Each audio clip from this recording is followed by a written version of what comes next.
आज ये set number 14 है दोस्त। इसके पहले मैंने 13 अपलोड कर दिया है। अगर वीडियो अच्छी लगे तो लाइक और सब्सक्राइब कर देना, अपने दोस्तों को पास भी शेयर कर देना। आइए बिना देर किए इस क्वेश्चन को देखते हैं। कह रहे कि भारत के संविधान के प्रयुक्त शब्द धर्मनिरपेक्ष का अर्थ क्या है। तो पहला ऑप्शन, राज्य का अपना कोई धर्म नहीं होगा, सभी सभी धर्म के साथ समान व्यवहार होगा, राज्य का अपना सामान्य धर्म नहीं होता है। देखिए इसका ऑप्शन नंबर ए राइट हो जाएगा। इसमें राज्य का अपना कोई धर्म नहीं होगा। ठीक है, आप 25 से 28 तक ले आर्टिकल की बात करें ना, 25 से 28 तक ले धर्म के बारे में उल्लेख है, 25 से 28 तक ले, याद रखना। संविधान में 12वीं अनुसूची जोड़ा गया है, तो 12वीं अनुसूची 74वें संविधान संशोधन द्वारा जोड़ा गया, और 73वें संविधान संशोधन पंचायती राज से संबंधित है, और 44वें संविधान द्वारा जो 44वें संविधान संशोधन द्वारा 1978 में ये जो संपत्ति का अधिकार था ना, उसको हटा दिया गया, उसको कानूनी अधिकार घोषित कर दिया गया। तो अभी हमारे संविधान में मूल अधिकारों की संख्या कितनी है? 6 है, पहले 7 थी। निम्नलिखित में से वायु प्रदूषण का अधिकतम हानिकारक कौन सा है? तो कार्बन मोनोऑक्साइड हो गया। देखो कार्बन मोनोऑक्साइड में लेड पाया जाता है, जिसे हम श्वास लेते हैं ना, तो ये हमारे सांस के माध्यम फेफड़ा में चल जाता है, जिससे कैंसर होने की संभावना होती है। तो इसका ऑप्शन नंबर 20 सही हो जाएगा। देखो हड़प्पा सभ्यता किस युग से संबंधित है? तो हड़प्पा कहाँ से युग हो जाएगा? हड़प्पा सभ्यता की खोज किसने की? तो दयाराम साहनी की थी 1921 में। कब की थी? तो 1921 में। और मोहनजोदाड़ो की खोज राखलदास बनर्जी की थी 1922 में। राखलदास बनर्जी किसी खोज की? तो मोहनजोदाड़ो को, याद रखना। गौतम बुद्ध के महापरिनिर्वाण कहाँ हुई थी, मतलब मृत्यु कहाँ हुई थी? कुशीनगर में। जन्म हुई थी लुम्बिनी में।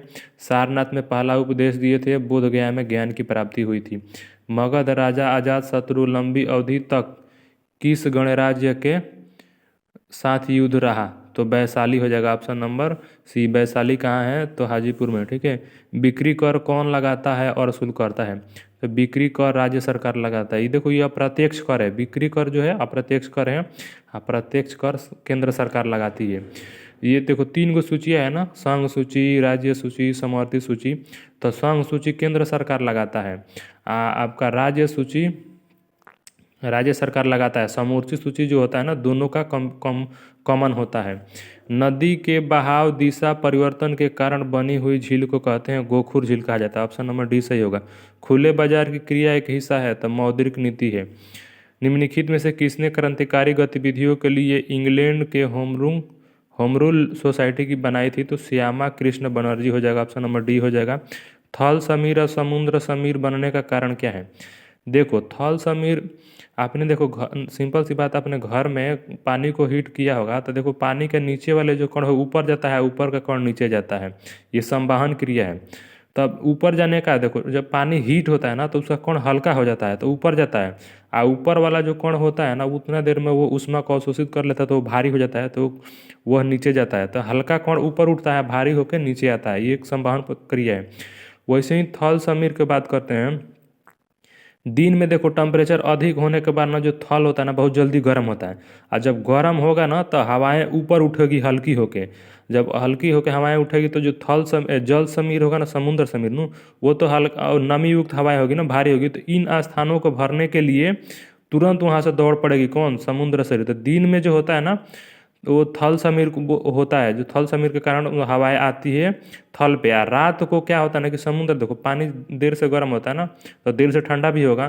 तब तक इधर क्या है ना, कि ये जो अस्थल समीर है ना, जितना जल्दी हीट होगा उतना जल्दी ठंडा भी होगा। तो इस समय ठंडा हो जाता है ना, तो रात के समय तभी समुद्र हीट रहेगा, तो इधर की हवा नमी युक्त होगी, हवाएं ऊपर उठेगी ना, हल्की होगी।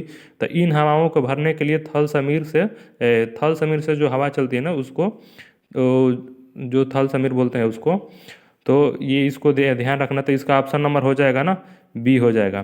थल समीर और समुद्र समीर के बारे में समझ में, क्योंकि दिन में चलती है वो हवाएं स्थल की, और उसको थल समीर, और रात को चलती है उसको समुद्र समीर बोलते हैं। 32 नंबर क्वेश्चन देखते हैं। अंतर्राज्य विवादों में सामान्य के लिए भारत के संविधान निम्नलिखित में से किस अनुच्छेद के तहत एक अंतर्राज्य परिषद का गठन किया गया? तो अनुच्छेद हो जाएगा 263। अब देखो ये राष्ट्रपति शासन लागू से संबंधित 356 जब लगता है तो राष्ट्रपति शासन लागू हो जाता है। और उसके बाद ये 352 है, राष्ट्रीय आपात से संबंधित है। आर्टिकल जो है ना, अनुच्छेद 19 है, ये स्वतंत्रता से संबंधित है। विधान परिषद में संरचना का उल्लेख भारतीय संविधान के किस अनुच्छेद से संबंधित है? तो 170 हो जाएगा। मध्यम माध्यम के तापमान में वृद्धि करने के साथ प्रकाश की गति बढ़ती है, ऑप्शन नंबर ए सही हो जाएगा। The pain free mind set पुस्तक के लेखक कौन है? तो डॉक्टर दीपक कुमार रविचंद्रन हो जाएगा। उसके बाद यहाँ देखते हैं फूलों का अनुष्ठा त्यौहार बथुकम्मा का रंगीन एवं जीवंत त्यौहार और यह त्यौहार महिलाओं द्वारा उन फूलों से बनाया जाता है जो प्रत्येक क्षेत्र में विशेष रूप से उगते हैं। तो तेलंगाना हो जाएगा, ऑप्शन नंबर ए सही होगा। देखो 2 जून 2014 को तेलंगाना आंध्र प्रदेश से अलग हुआ है, भी याद रखना। करा एडलगिव हुरून इंडिया परोपकार सूची 2020 के अनुसार भारत के सबसे बड़े परोपकारी कौन बन गए हैं? तो शिव नाडर हो जाएगा, ऑप्शन नंबर बी हो जाएगा। भारत के सबसे तेज चलने वाली रेलगाड़ी कौन सी है? तो वंदे भारत एक्सप्रेस। देखो 160 किलोमीटर प्रति घंटा की स्पीड से चलती है, ठीक है। देखो अभी मोदी जी ने 400 ट्रेनों को घोषणा कर दी है कि भारत में अभी 400 वंदे भारत एक्सप्रेस अब और भी चलेंगी। कौन सा भारतीय बल्लेबाज अंतर्राष्ट्रीय T20 क्रिकेट में सबसे तेज 1000 रन बनाया? तो विराट कोहली हो जाएगा, ऑप्शन नंबर बी सही हो जाएगा। दूध का पशुकरण किया जाता है तो 30 मिनट 62 डिग्री सेल्सियस पर, ऑप्शन नंबर डी हो जाएगा। वीडियो अगर अच्छी लगे तो लाइक करना, अपने दोस्तों को पास भी शेयर कर देना दोस्त।